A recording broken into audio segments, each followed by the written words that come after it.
Hey, what's up, world? It's your boy ODHD. Today I'm here to address some of the things concerning the unrest about the unjust murders of George Floyd, who recently passed, Breonna Taylor, who was shot in her home, Ahmaud Arbery, who was shot while jogging, and Elijah McClain, who was killed last year after walking home from buying his brother some tea by 3 officers.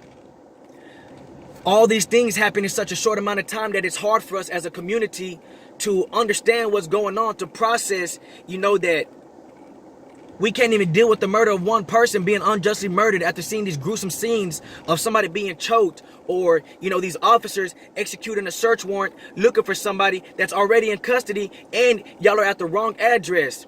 Or Ahmaud Arbery, who was followed and shot while jogging, doing nothing wrong, no crime committed.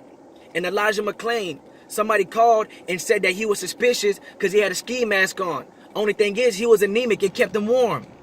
He was a good kid. Played at the animal shelters for the animals, man. Served in the community. Did nobody no harm, no trouble.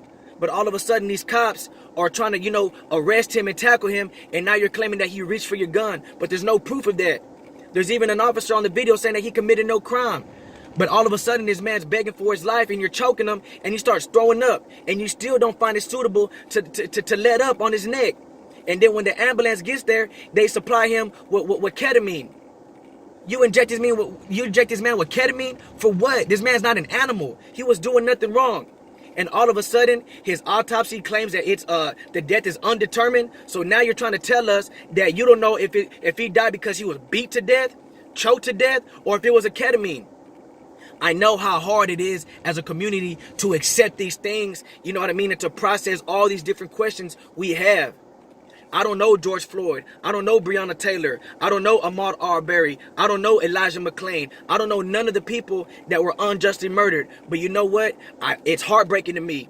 I hate it. I get mad at it. Not because they're black, because they're a human being. And no human being deserves to be unjustly murdered and for it to be thrown under the rug as if nothing ever happened.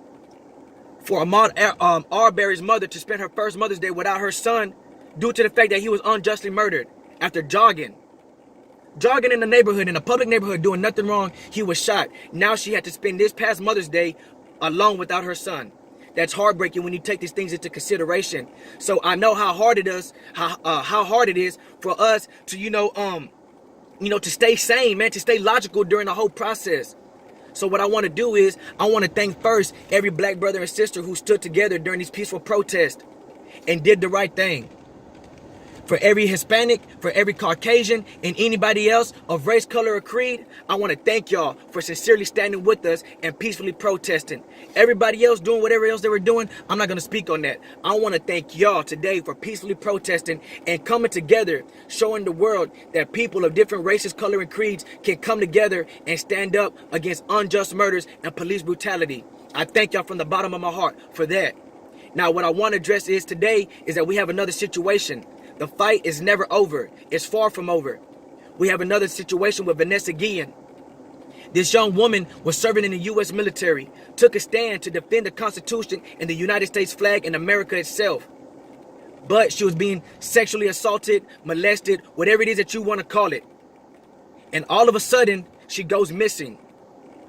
Property missing, as if she never existed in the U.S. military. And a formal investigation is not brought underway. This young woman's mother is heartbroken. She wants to see her daughter, know what the hell happened to her daughter. So I want to say this. For every black, white person, and anybody else who stood up in the peaceful protests for the George Floyd situation and the unjust murders of unarmed black people, I highly encourage y'all and plead with y'all to go out there and stand with these Hispanics and everybody else for Vanessa Guillen's situation. It is not right for people to come stand with us, but for us not to go stand with them. We have to stop doing that. It's not fair. So we need to come together in every community, every state, every city, every single town. We need to come together and stand up against the U.S. government and the U.S. military and let them know we want something to be done about this Vanessa Guillen situation. We need to stand together.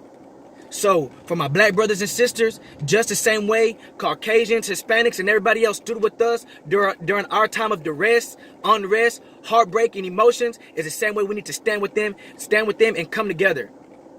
We need to do it. The fight is far from over. So that's what I want to address today. Thank every single person today, black, brown, white, whatever color, race, color, or creed. Thank y'all for peacefully protesting.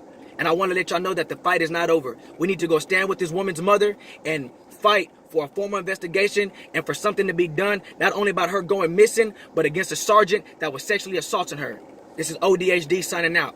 Peace.